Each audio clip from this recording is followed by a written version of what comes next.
Hey guys, Ruppy here. With the Six Nations done for this year, and France, of course, victorious, so congrats towards them. I thought, why not just think about the Lions now? That's kind of like the next thing, really, for the Northern Hemisphere. And I thought, why not give you guys my early prediction of what I believe the starting lineup could look like for the Lions to face off against, the Wallabies in Australia. So I have a I have a good I think I have a good starting 15. But before getting into this, make sure guys to like the video, subscribe to our channel if you haven't already, and let me know in the comment section below your starting 15s as well. Because again, I'm only basing this off what we've seen so far within the Six Nations. Again, this may change after the squad is announced later on, but for now, this is what I've gone with. So in terms of my front row here, I have gone with the likes of Andrew Porter, number one.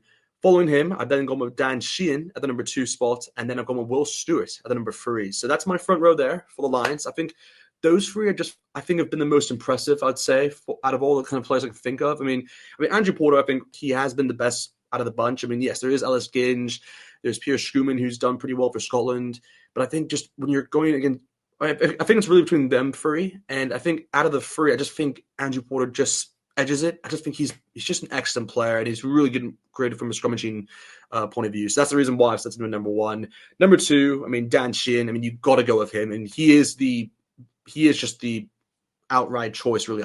I think the start for this Lions side. I think he got a hat trick against Italy, of course, in the final week, and yeah, he's just an excellent player. I mean, he wasn't able to feature as much, of course, within the last Six Nations, but this time around, he's definitely proved why he's just so valuable towards this Irish side. So I believe he'll get in. Andy Farrell will definitely want him in that hooker spot. And then yeah, for the tight head, I think the tight head is it's an interesting one because there's a lot of players you could go with, and I don't think there's there's not like a guarantee I think player for this. I mean, there's of course Will Stewart I've selected.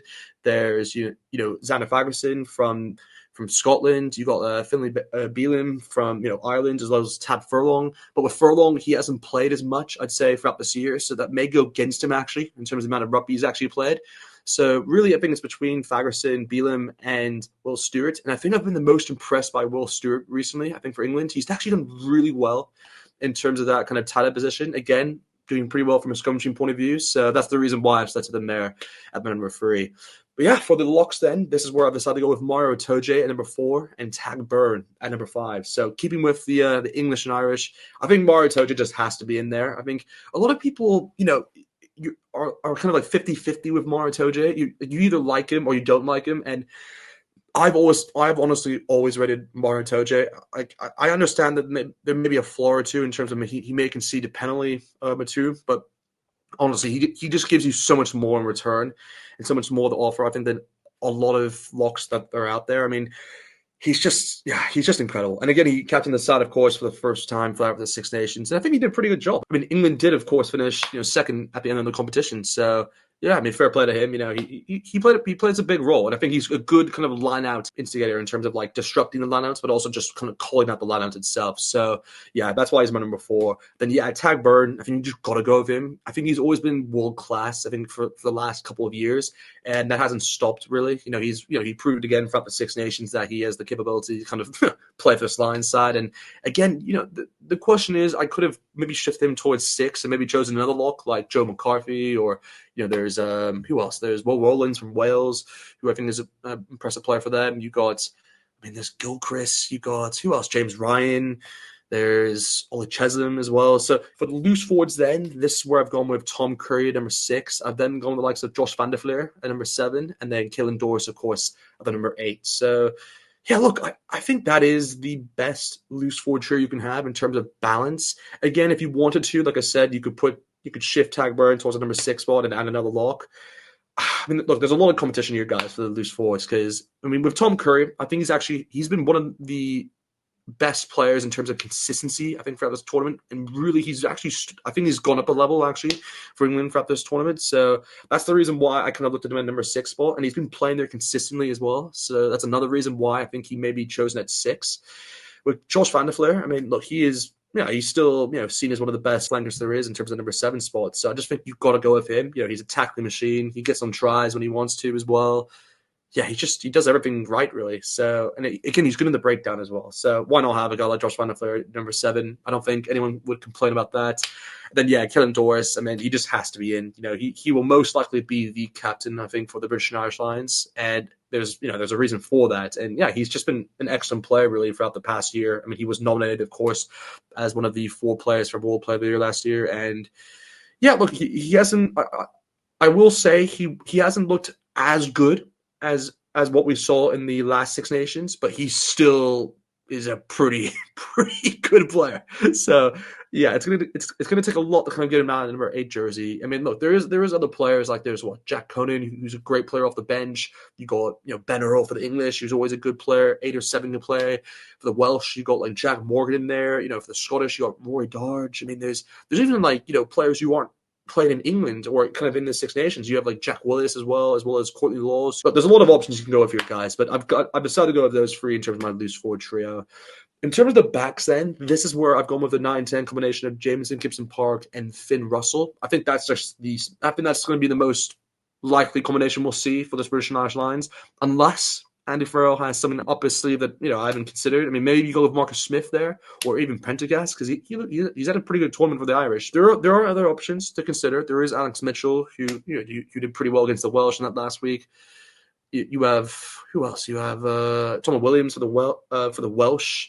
You also have Ben White, who I think is very underrated. I think for the Scottish, I think he should be in consideration really.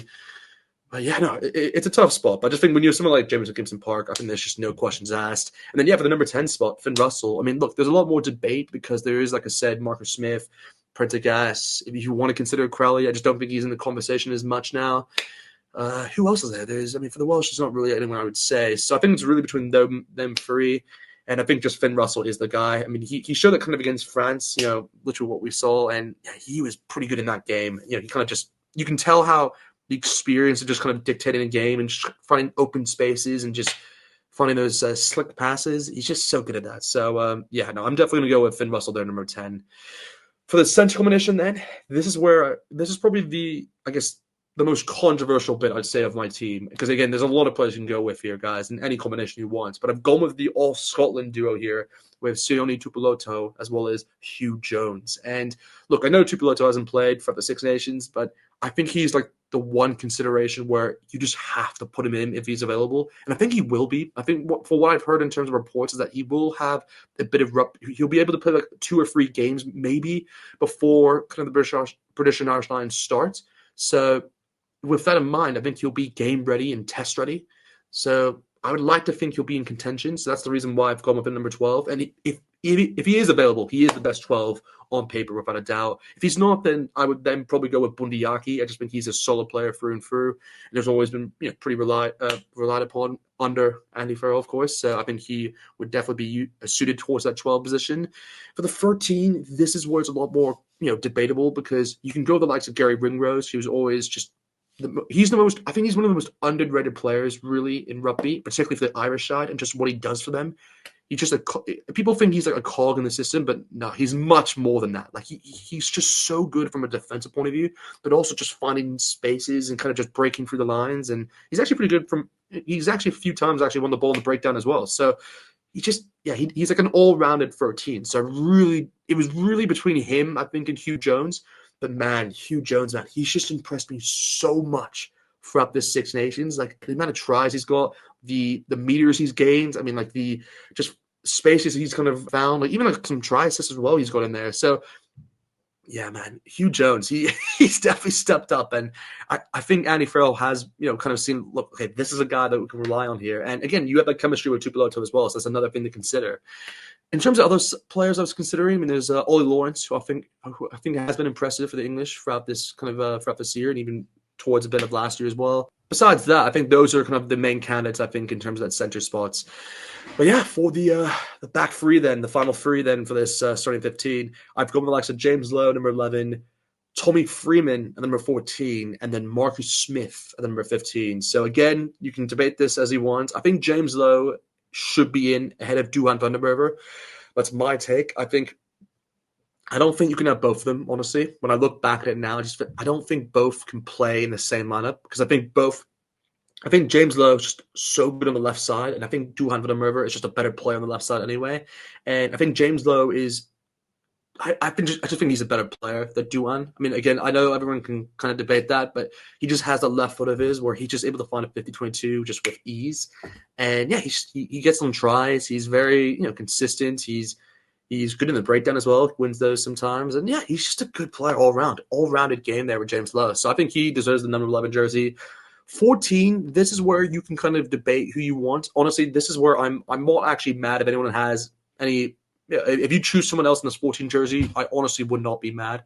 I've gone with Freeman just because I think he's been the most consistent throughout the Six Nations for what we've seen. He's got to try, within every round. So it's kind of proved my point there.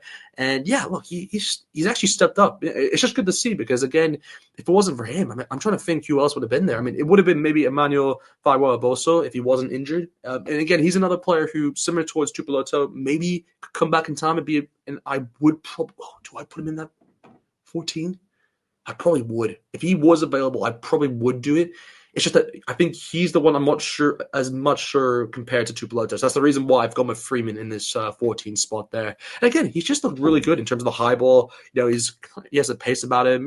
He's broken through lines a bit as well. So yeah, Tommy Freeman's my guy. Then number 14, and then yeah, finish off at 15, Marcus Smith. And again, Marcus Smith, I just think he's excelled, I think, in the number 15 jersey within, recently. Again, he had to play there against France, and I think that just really kind of opened my mind towards the possibility of what Andy Farrell maybe saw from that game and be like, okay, this is something we could do. Again, if they decide not to go with Marcus Smith and maybe put him off the bench, or again, he maybe starts, whatever Andy Farrell decides, I think it's really between Blair Kinghorn and, of course, Hugh Keane. I think those are the two kind of fighting for that position.